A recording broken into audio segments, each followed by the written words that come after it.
Bonsoir mes amis. Donc hier j'ai fait une vidéo, j'ai répondu aux questions et il y a eu beaucoup d'autres questions qui sont posées, des commentaires. Donc j'ai envie d'y répondre.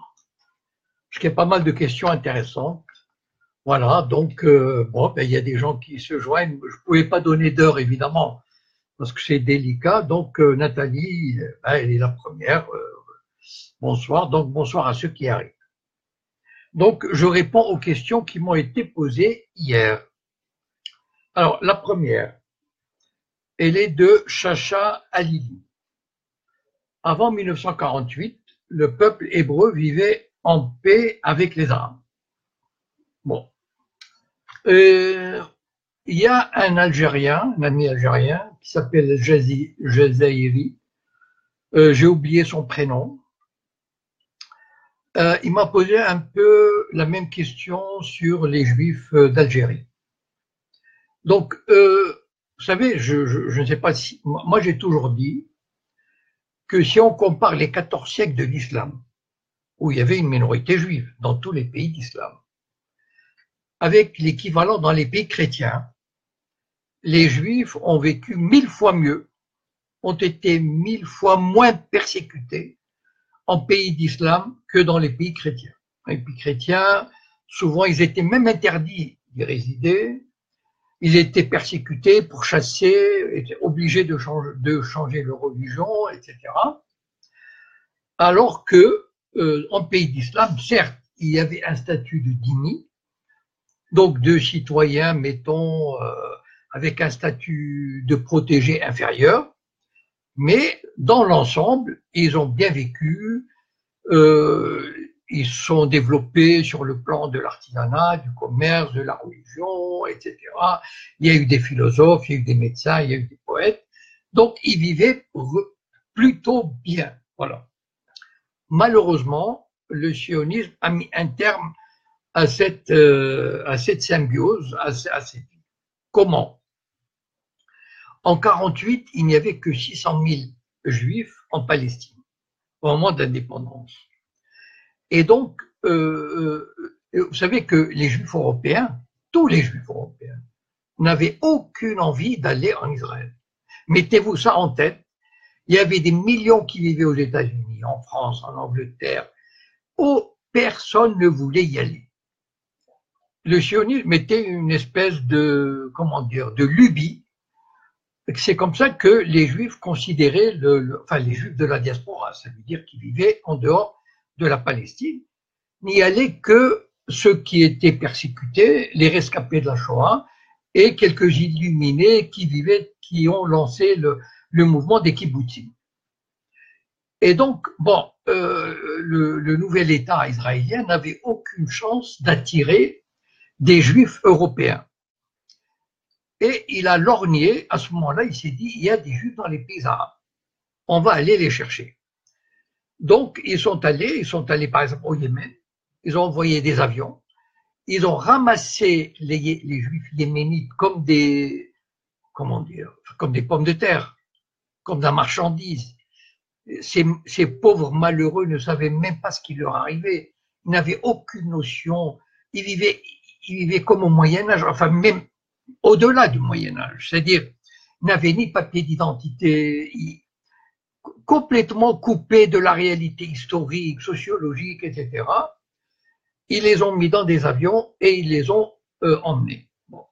Au Maroc, c'était un peu plus délicat, mais le Mossad a envoyé des centaines d'agents au Maroc pour quadriller le pays, pour inciter le pays. Bon, je ne vais pas en faire une vidéo là-dessus, mais disons que le Mossad, par ses actions, le Mossad a commis des attentats, par exemple, en Égypte, en Irak, pour semer le chaos, le désordre en Algérie. Et donc, en fait, le Mossad a voulu rompre cette coexistence entre les Juifs et les musulmans pour obliger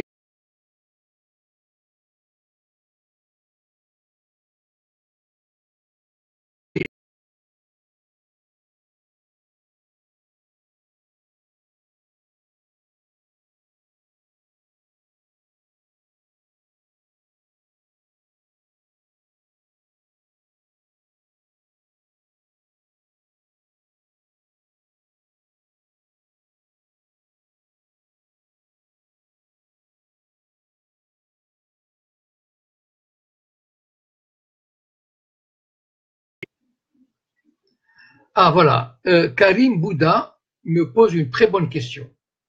Pourquoi Bensoussan parle de persécution continue? Bon, qui est Bensoussan? Georges Bensoussan. Georges Bensoussan est un historien, entre guillemets, c'est-à-dire il a un diplôme d'histoire, oui, prof d'université peut-être, etc.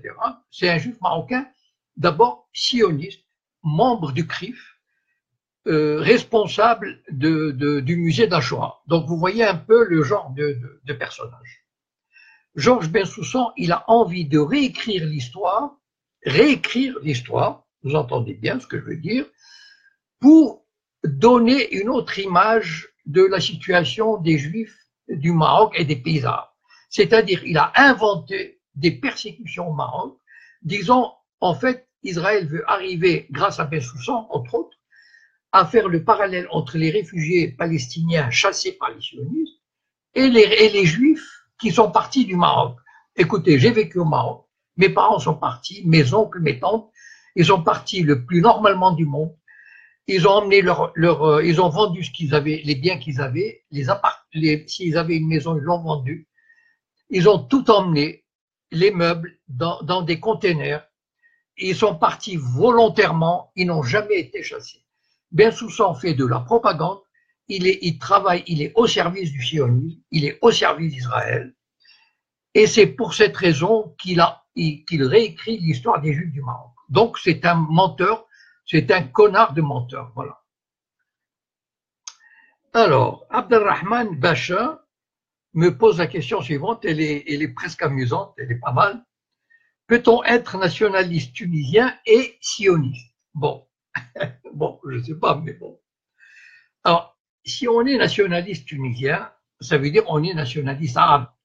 Ou, écoutez, je n'ai pas envie de, peut-être je dirais deux mots sur arabe berbère, mais c'est pas la peine de jouer sur les mots maintenant avec moi. Si on est nationaliste tunisien, ça veut dire on aime sa nation, la Tunisie, et disons, on peut supposer que si on est nationaliste, ça veut dire qu'on a une certaine idée de la nation. Et donc, qu'on partage en tout cas des valeurs de la nation arabe. J'imagine mal un nationaliste, quelqu'un qui se déclare nationaliste tunisien et qui ne serait pas solidaire, par exemple, avec le combat de l'Égypte, de Nasser, par exemple, contre le sionisme, contre l'impérialisme, le nationalisme algérien qui combattait contre le colonialisme, etc. Bon. Comment un nationaliste tunisien pourrait-il être sioniste? C'est-à-dire, parce que le sionisme va au-delà d'avoir un État juif. C'est ça qu'il faut comprendre.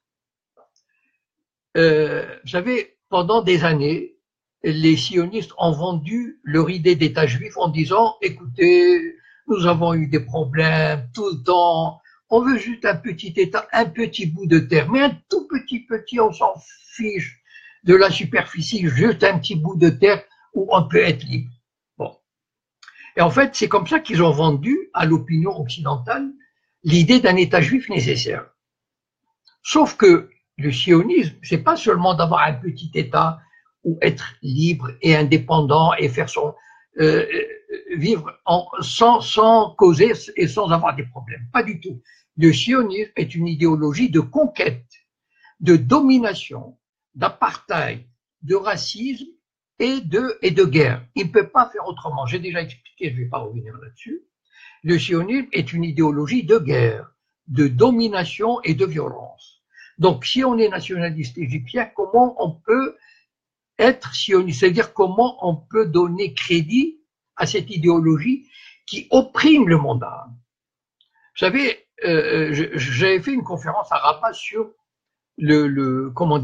contre la normalisation avec l'État sioniste. Quelle était mon argumentation? Le sionisme, il est contre le développement du monde arabe. Et j'ai cité deux exemples. L'Irak s'est lancé dans l'industrie nucléaire. Le sionisme, Israël a détruit la centrale nucléaire irakienne, a décidé que les pays arabes n'ont pas droit à maîtriser l'énergie nucléaire. Au Liban, en 62-63, il y a eu un début d'industrie spatiale. Oui, d'industrie spatiale. il a été mis fin à cette industrie par un diktat sioniste. Voilà. Donc, en fait, le sionisme oblige, et d'ailleurs, qui a suscité la division de l'Irak, de la Syrie, de la Libye, etc. C'est en grande partie le sionisme. C'est la théorie de diviser les États-nations en morceaux ethniques. Donc, comment on peut être nationaliste tunisien ou marocain, etc., et en étant sioniste? Enfin, c'est complètement contradictoire. Voilà, voilà. Karine Bouddha me demande. Ah, c'est une question intéressante. C'est la première fois qu'on me la pose.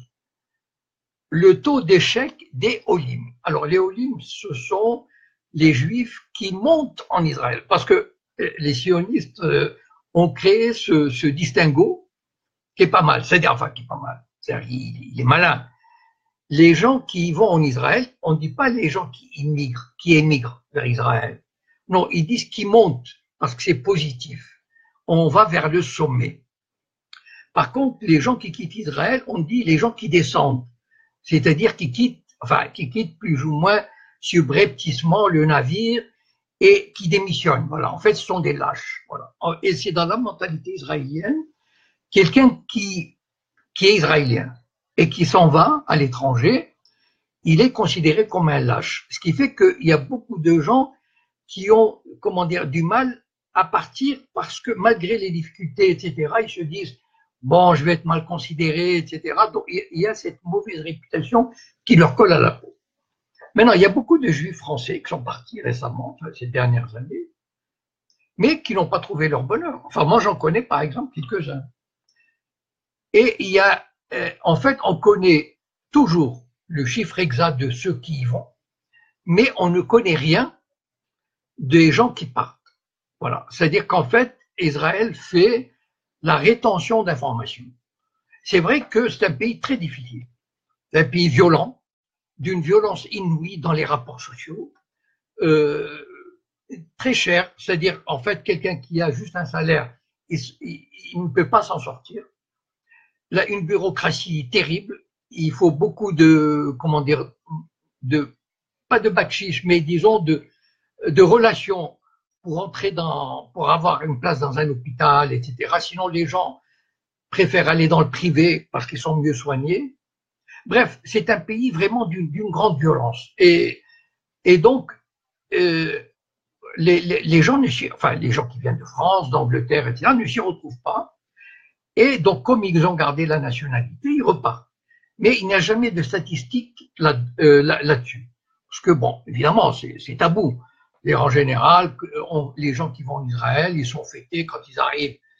Ils affrètent un avion entier. En général, il y a un ministre, le premier ministre, il y a des chants, il y a des drapeaux, etc. Des gens qui reviennent, enfin, comme s'ils retrouvaient leur patrie. Et tout un cinéma, tout un storytelling là-dessus. Mais en fait, les gens qui repartent, bon, ben, c'est fait discrètement. Voilà. Mohamed Pexmat, j'espère que je prononce bien. Djihadisme et islamisme sont des inventions pour rejeter l'islam. Effectivement, c'est très juste. C'est-à-dire, par exemple, vous prenez jusque dans les années 80, il n'y avait pas d'islamisme. L'islamisme était une création, si vous voulez, la première création de l'islamisme, c'est quoi? Ça veut dire des djihadistes, ceux qui combattaient au nom de l'islam. Figurez-vous que c'était créé par les Américains avec l'aide des Saoudiens. Pour combattre qui? Pour combattre l'URSS qui venait d'envahir l'Afghanistan, qui venait d'aider le régime communiste d'Afghanistan. Vous savez, à l'époque en Afghanistan, vous pouvez retrouver les photos, c'est très facile. Il y avait des jeunes filles qui se baladaient en jupe en Afghanistan. Ça vous paraît incroyable, mais c'était ainsi. L'Afghanistan était un pays qui vraiment avançait dans la modernité. Il se trouve que ce régime-là a été menacé par, par des actions suscitées par l'Arabie Saoudite. Donc, il a appelé à l'aide, comme l'Amérique fait dans beaucoup de pays, et donc l'armée soviétique est arrivée pour l'aider à se stabiliser. Et là, les Américains et les Saoudiens ont créé de toutes pièces une armée de moudjahid. Une armée, enfin, il y avait des dizaines de milliers, mais à l'époque, comme ils combattaient pour l'Amérique et l'Arabie Saoudite et contre le communisme, ils étaient très bien vus. C'était des fanatiques. Mais je me souviens, ils étaient même photographiés dans Paris Match. Des beaux guerriers au regard clair, qui ont confiance en Allah, etc., etc. Mais c'est ça le début du djihadisme. C'est une création américaine pour combattre l'Union soviétique. Et on leur donnait un passeport quand ils voulaient. Aujourd'hui, par exemple, quelqu'un qui veut faire du djihad en Syrie, il est tout de suite considéré comme un criminel, il est condamné. Mais à l'époque, c'était exactement la même chose. Ils allaient faire la guerre, mais ils recevaient 5 000 $, ils recevaient le passeport, etc., etc. Donc, en fait, le début du djihadisme militaire et politique était une création de l'Amérique et de l'Arabie Saoudite pour combattre l'influence soviétique en Afghanistan. Effectivement, et de là, c'est parti. On a continué pour détruire l'Irak, pour détruire la Syrie, etc. Et pour donner une très mauvaise idée, évidemment, de l'islam. Parce que vous remarquerez qu'en France, par exemple, les Finkielkraut, Elisabeth Lévy, Bernard-Henri Lévy, etc., enfin Pascal Bruckner, je ne vais pas tous vous les citer, ils disent, Goldadel, etc., ils disent, ah non, mais de toute façon, il ne faut pas faire de distinction entre islam et islamisme. C'est la même chose. Et donc, on introduit dans la tête des gens qu'islamisme, c'est la même chose, donc islamisme, terrorisme, donc islamisme, djihadisme. Donc, c'est fait vraiment, c'est tout un travail qui a commencé dans les années 80 pour donner cette mauvaise image de l'islam. Ezra Pound. Salut Ezra, je connais personnellement. Nous sommes berbères et pas aussi et pas arabes. Bon, écoutez, je ne vais pas rentrer dans ce distinguo. J'ai fait une vidéo quand il y a 2-3 mois sur le RIF. J'ai expliqué ce que c'était le mouvement berbère, etc. J'ai beaucoup de sympathie pour le mouvement berbère. Effectivement, c'était des pays berbères qui ont été envahis au 8e siècle par des Arabes qui ont imposé l'islam. Enfin, en tout cas, les populations locales se sont converties. Bon, cette civilisation arabe ou cet arabisme, c'est, comment dire, a poussé comme les Berbères aussi étaient des montagnards, c'était pas des gens des villes. Donc, c'était les Arabes qui ont occupé plus ou moins, enfin, bon, qui ont fondé les États modernes, etc. Mais les Berbères retrouvent leur, comment dire, leur position. Enfin, en tout cas, bon, j'ai pas envie d'entrer dans ce débat aujourd'hui. Ce que je veux dire, c'est qu'il ne faut pas jouer le jeu des sionistes. Parce que le mouvement berbère, qui a toute sa légitimité, est récupéré depuis une vingtaine d'années par les sionistes pour briser l'unité des peuples du Maroc, d'Algérie et de la Tunisie, etc. Surtout du Maroc et d'Algérie. Et vous savez, à Paris, à l'époque, je n'étais pas connu, c'est-à-dire il y a une dizaine d'années, j'ai pu assister à une conférence de Bnaïkoui. Aujourd'hui, je ne pourrais pas, parce que bon, on me jetterait à la porte, parce que je suis connu, mais à l'époque, je n'étais pas connu, donc je me suis faufilé dans cette réunion il y a une dizaine d'années. Ils avaient invité des représentants d'associations berbères algériennes et ils leur ont offert l'aide. Et c'était ces berbères-là, ils étaient paumés. Je vous assure, ils étaient paumés. Et on leur a dit, voilà, votre combat est juste, on va vous aider, etc., etc. Mais en fait, il y avait le sionisme derrière, mais ils ne se sont pas rendus compte. Vous savez, il y a un leader, kabyle, qui va en Israël, etc. Et j'ai fait une vidéo qu'on peut retrouver, je crois, sur la pénétration du Mossad dans le sud-est marocain. Donc, en fait, il faut faire attention quand même que le combat légitime pour le berbérisme ou la berbéritude, enfin comme vous voulez, ou la maziritude, si vous voulez, ne fasse pas le jeu des sionistes. Voilà. Et quelqu'un m'a posé une question, je crois que c'était toujours Ezra Pound, et le Maroc dans tout ça. Bon, c'est-à-dire dans ce que je viens de dire sur le sionisme, etc.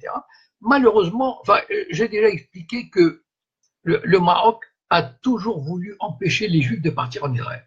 C'est-à-dire de 48 à 61, il a vraiment résisté. Donc, comment dire, le Mossad a fait couler un navire. Bon, je raconterai cette histoire une autre fois. En février 61, il y a eu 43 morts, et là, une campagne internationale extraordinaire qui s'était mise en marche, et Hassan II a été contraint quasiment de céder et de laisser les Juifs partir sans passeport, sans rien, etc., pour Israël. Bon. Au passage, il prenait un peu d'argent, son frère, le prince Mullah Abdallah aussi, bon, c'est classique au Maroc, etc.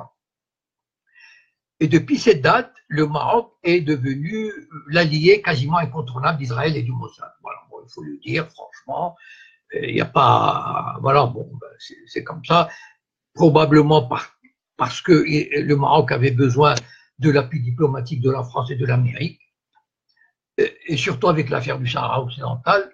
Donc, sans cet appui, donc il fallait payer un prix. Et c'est probablement pour ça que le Maroc, enfin le roi Hassan II, avait reçu à l'époque en 86, alors qu'il y avait l'intifada, etc., qu'il n'y avait même pas les accords d'Oslo qui auraient pu servir de prétexte, Hassan II a reçu officiellement Rabin et Pérez, enfin les leaders sionistes qui écrasaient le monde arabe. Donc c'était probablement le prix à payer. Voilà. Il y avait des négociations secrètes et il devait payer ce prix-là. Bon, voilà. Abdelghani Dorman me demande quelle est la revendication israélienne sur la Palestine d'un point de vue historique. Alors, c'est amusant parce que quand les sionistes ont dit,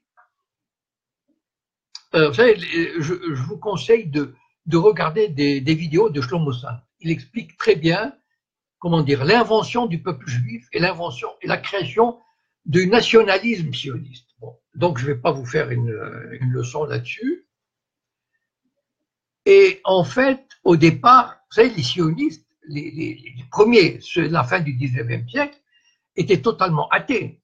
Enfin, ils détestaient les juifs de la diaspora, ils détestaient les religieux, ils détestaient les textes bibliques, etc. Et leur obsession était de fonder un État sioniste. Voilà. Bon.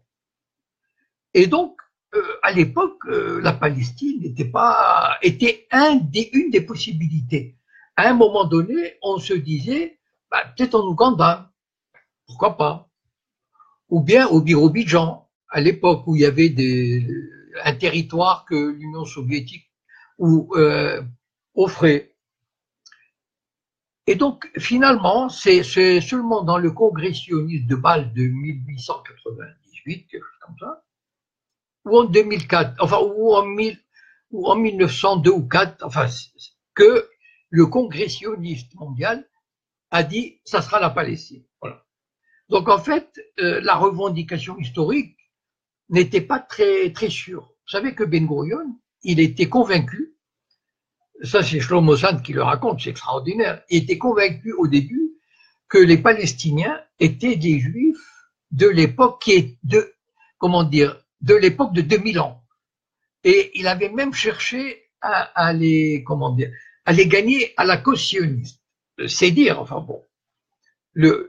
Et donc, finalement, la revendication historique, il fallait bien un territoire pour donner une justification historique, un lien. Et, vous savez, il faut pas imaginer l'Israël d'aujourd'hui accroché à ses sites bibliques, à ses histoires, à sa religion, à son messianisme.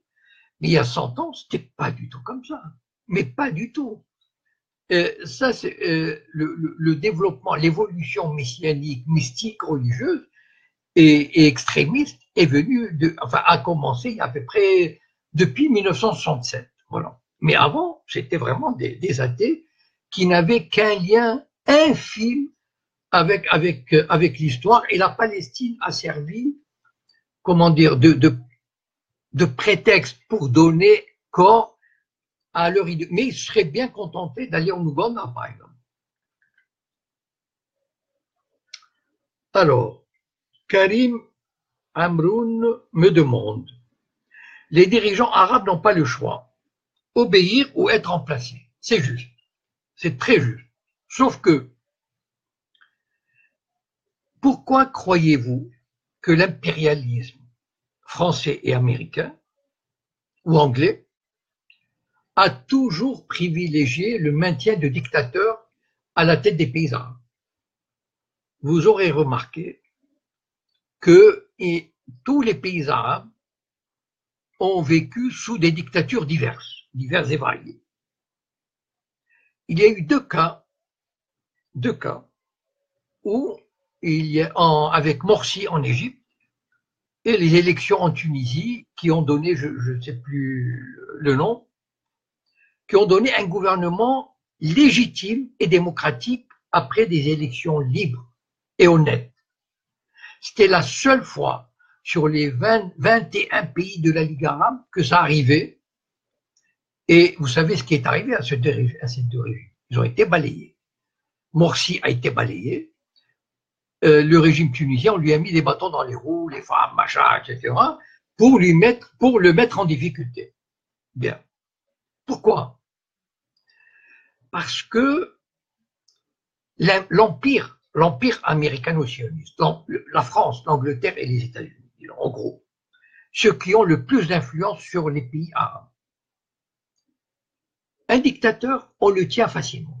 Parce qu'un dictateur, c'est quoi? C'est quelqu'un qui n'a aucune légitimité. Donc, il a une mafia autour de lui et il s'en met plein les poches. Voilà. Bon, je ne vais pas vous citer des chiffres. Vous connaissez la fortune de Mohamed VI, des généraux algériens, de Ben Ali, de Moubarak. Donc, vous savez, de l'Arabie Saoudite, tout le monde, toutes ces mafias mettent des milliards de côté, avec la bénédiction de l'Amérique, de la France et de l'Angleterre. Sauf que, il y a un prix à payer. Vous mettez des milliards de côté, il faut marcher avec vous, il faut obéir. Si vous n'obéissez pas, on vous fait sauter. Et c'est pour ça que l'Occident, par exemple la France, n'a jamais favorisé un régime démocratique au Maroc, ni en Algérie, enfin n'a jamais poussé, il aurait pu pousser. Ou en Tunisie. L'Angleterre aurait pu pousser dans d'autres pays, l'Amérique, pas du tout. Parce qu'un régime, imaginez, un régime démocratique qui aurait la légitimité populaire et qui ne, prenons Morsi par exemple, il avait la légitimité populaire, mais il n'était pas encore corrompu, il venait d'arriver, il n'a pas eu le temps de ramasser des milliards. Donc ce régime, il peut s'opposer à l'Amérique, il peut dire « Ah mais moi je n'ai pas envie de faire la paix avec Israël ». Pourquoi? Parce qu'il a la légitimité populaire et il peut tenir tête à l'Amérique grâce à la légitimité populaire. Et c'est pour ça que tous les régimes démocratiques ont été, enfin, quand il y avait une tentative de création d'un régime démocratique dans le monde arabe, il était liquidé. Parce que l'Empire, l'Amérique, veut des dictateurs. Les dictateurs sont maniables. Ils sont à la merci. Ils mangent dans la main de l'Amérique. Alors, Mina Fulchéry me demande la position de l'Algérie. Bon, la position de l'Algérie, comment dire, est la même que tous les pays arabes. C'est-à-dire, que je sache, bon, c'est vrai que l'Algérie n'a pas reçu, comme le Maroc, n'a pas reçu Pérez et Rabin. Bon, c'est vrai que l'Algérie a un discours, d'accord? Bon, un discours, etc., militant. Bon. Mais c'est tout, ça s'arrête là. Que je sache, l'Algérie n'a jamais envoyé une flottille pour briser le blocus de Gaza. L'Algérie n'a pas acheté des parcelles de terre à Jérusalem-Est pour empêcher la judaïsation de Jérusalem. C'est-à-dire concrètement, l'Algérie, elle joue le beau rôle du gouvernement qui, vous savez, on pense, enfin moi j'ai connu l'Algérie de Boumedienne, de Ben Bella, enfin c'était l'Algérie qui, un des leaders du tiers-monde. Je veux dire que quand l'Algérie parlait, c'était quasiment, c'était très très important. Elle avait une voix. Aujourd'hui, depuis 15 ans, 20 ans, l'Algérie n'est pas grand-chose sur le plan international. Mais elle garde un peu cette nostalgie de l'Algérie qui militait pour les grandes causes anti-impérialistes. Mais pour moi, foncièrement, fondamentalement, l'Algérie ne fait pas plus. Bon, c'est vrai que ne collabore peut-être pas de façon, n'a pas par exemple des conseillers militaires israéliens, comme le Maroc par exemple, ou probablement l'Arabie Saoudite. Mais disons, l'Algérie évite de faire quoi que ce soit qui puisse irriter Israël. Voilà. Alors, ah oui, Imran, elle ne comprend pas ma dérision. Bon. Elle me dit, au moment où des maisons sont détruites et des enfants arrêtés, c'est pas le moment de faire de la dérision. C'est vrai, je m'en excuse.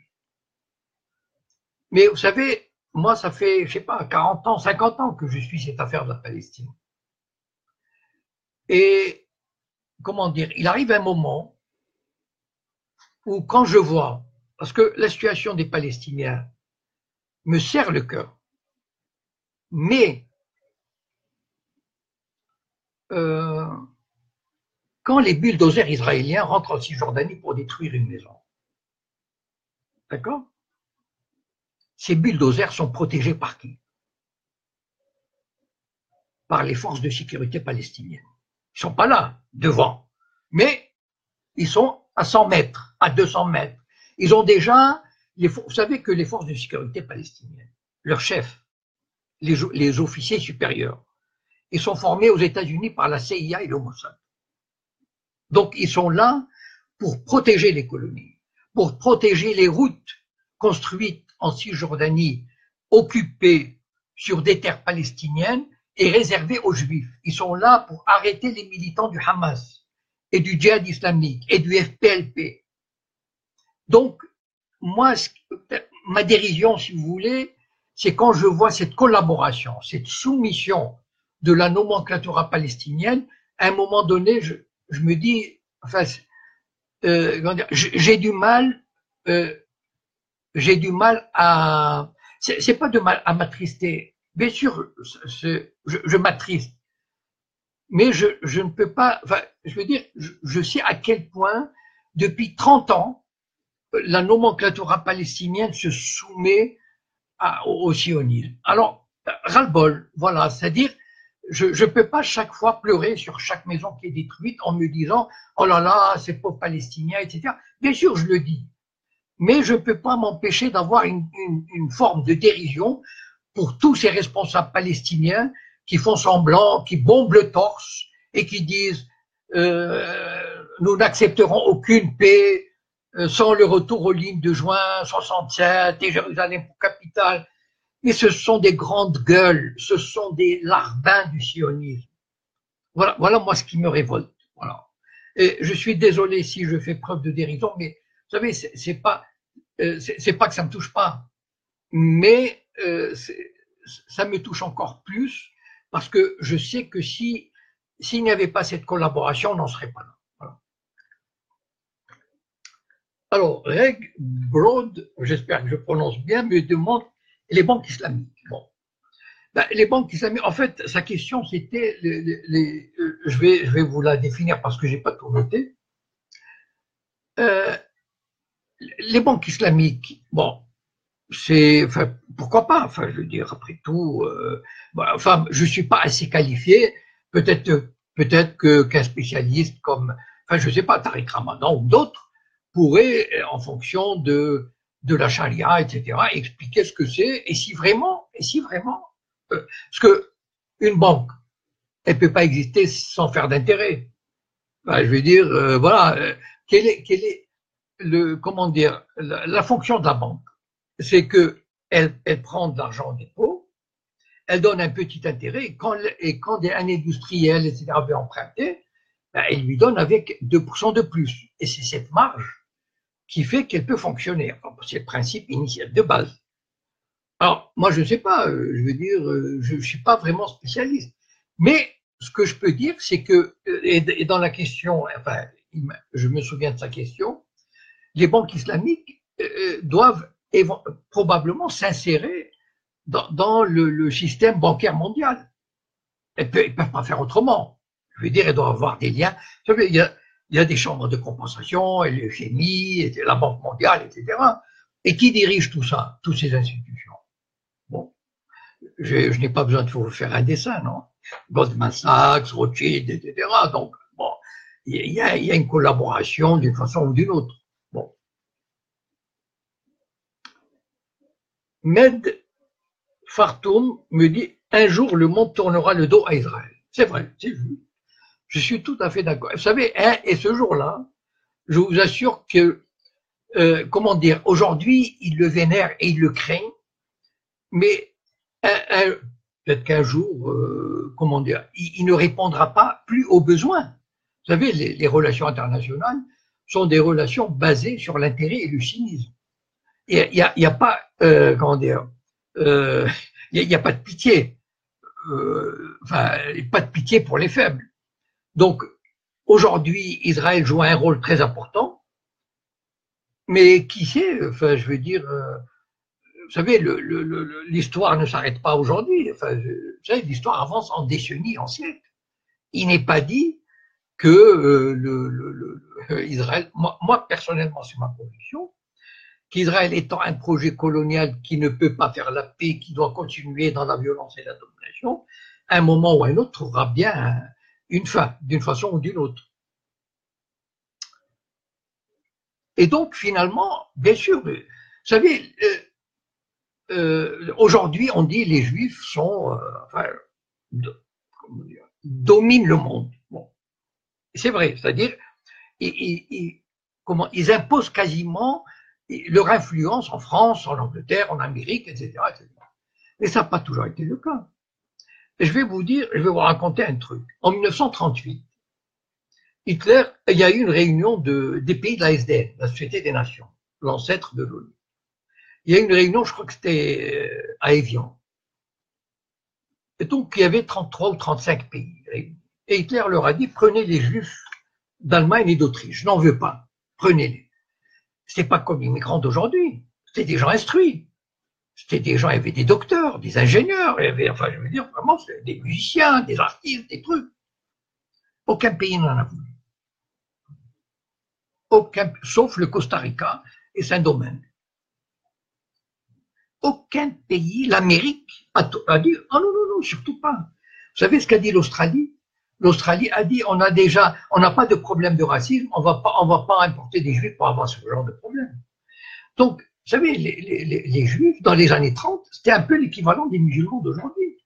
On les détestait. Bon, c'est comme ça. Et donc, et aujourd'hui, comment dire, cet impérialisme sioniste est en train de susciter un mouvement antisémite très important. Et donc, un jour, vous savez, ça deviendra insupportable et on mettra fin à cette domination judéo-sioniste sur l'Europe, sur l'Amérique. El-Hussein Shankit me dit l'affaire Al-Quds sera le début de la fin d'Israël. C'est ce que, enfin, pour moi, dans un sens, c'est un peu, je l'ai expliqué, je crois, dans ma première vidéo. C'est-à-dire, c'est un élément qui montre au monde arabo-palestinien, entre autres, qu'il n'y aura pas de solution pacifique. Voilà. Et j'avais fait un tweet en disant, pour moi, c'était une très bonne nouvelle, cette affaire de Jérusalem, dans la mesure où j'espérais que les Palestiniens sauront tirer la leçon. Ils vont se dire, moi, il y en a marre, quoi. Jusqu'à quand on va négocier pour des cacahuètes? Ils nous mènent en bateau, ils se foutent de nous. Et donc, j'espère, à force, à un moment donné, ils vont comprendre que ça sert à rien de collaborer. Et donc, ça peut être un élément déclencheur. Omar Kati me dit comment je suis vu au Maroc. Alors, au Maroc, vous savez, bon, disons, les officiels, c'est-à-dire les médias officiels, les politiques, on me voit très mal parce que je suis quelqu'un qui dit des choses qu'on n'aime pas entendre. En fait, on aurait voulu que je fasse un peu le jeu d'André Azoulay, c'est-à-dire de dire que le Maroc est un pays tolérant, un pays de tolérance où les Juifs et il faut discuter avec Israël et il faut faire preuve de compréhension et patati et patata, enfin jouer le jeu. Voilà. Et là, j'aurais été invité probablement dans les conférences, les grands hôtels, etc. Sauf que moi, ça m'intéresse pas. Enfin, moi, je dis ce que j'ai à dire et je m'en fiche. Bon, il se trouve que j'ai une bonne réputation. Et j'ai une bonne réputation parmi la population, c'est-à-dire les jeunes, les intellectuels, les journalistes, etc. Mais pour vous donner un exemple, le magazine tel quel, qui passe pour un magazine francophone, enfin, disons pas d'opposition, mais disons d'un certain progressisme. Voilà. Un jour, il a fait un papier sur ces juifs marocains qui ont fait la célébrité du Maroc. Bien. Et il m'a consacré un petit papier, voilà, en disant, voilà, bon, que j'étais quelqu'un extrémiste, violent. Et il a fini le papier en disant, Jacob Cohen est l'ami de Dieudonné. Genre, voilà, vous comprenez où se situe Cohen, c'est-à-dire vraiment vers l'extrémisme. Donc voilà, comment je suis vu au Maroc. Bon. Et la dernière question, Hadraj Saïd me dit, elle est née Touré Carta. Bon, Léné Touré Carta, ce que le monde, enfin, ce qu'on oublie, c'est que 99% des juifs religieux étaient antisionistes jusqu'en 1948. Faut le savoir. Ils étaient antisionistes. Ça veut dire qu'ils étaient contre l'idée d'un État sioniste laïque, d'un État juif qui se crée sans le Messie. Donc, Léné Touré Carta, c'était un peu comme tous les mouvements religieux. Et à partir de 48, le mouvement sioniste a réussi à retourner la majorité des religieux pour qu'ils deviennent favorables à Israël. Les Nétoré Carta sont la seule, enfin, c'est une minorité dans le monde religieux juif. Ils représentent peut-être, je sais pas, 5%. Donc, c'est pas énorme. Mais qui sont restés fondamentalement antisionistes. Par contre, il y a eu vraiment un renversement. Alors, je sais pas qu'est-ce qu'il y a, Choukli Mazali, alors, Choukli Mazali dit le Hamas est une création sioniste. Pas vraiment, mais dans un sens, oui, c'est vrai. C'est-à-dire que le Hamas a été admis à rentrer à Gaza pour contrebalancer l'influence nationaliste de l'OLP qui était laïque. Voilà. Maintenant, est-ce que c'est une création? J'irai pas jusque-là. Mais disons souvent, par exemple comme Hassan II, en politique intérieure marocaine, il a pensé, il se croyait malin, il a pensé pour contrebalancer l'influence, parce qu'au Maroc, les années 50, 60, 70, les idéologies marxistes, syndicalistes, socialistes, laïques, etc., étaient très fortes. Et donc il se dit, pour contrebalancer cette influence, je vais réintroduire la religion. Il a supprimé la sociologie, il a supprimé la philosophie, et il a introduit l'enseignement religieux obligatoire dans les écoles. C'est vrai que ça a donné des mouvements religieux. Il pensait bien faire. Voilà, c'est parfois en jouant avec le feu, voilà ce qu'on obtient. Donc, sur ce, s'il y a d'autres commentaires et d'autres questions, je ferai une autre vidéo. Je vous remercie pour votre attention et bonne soirée et à la prochaine.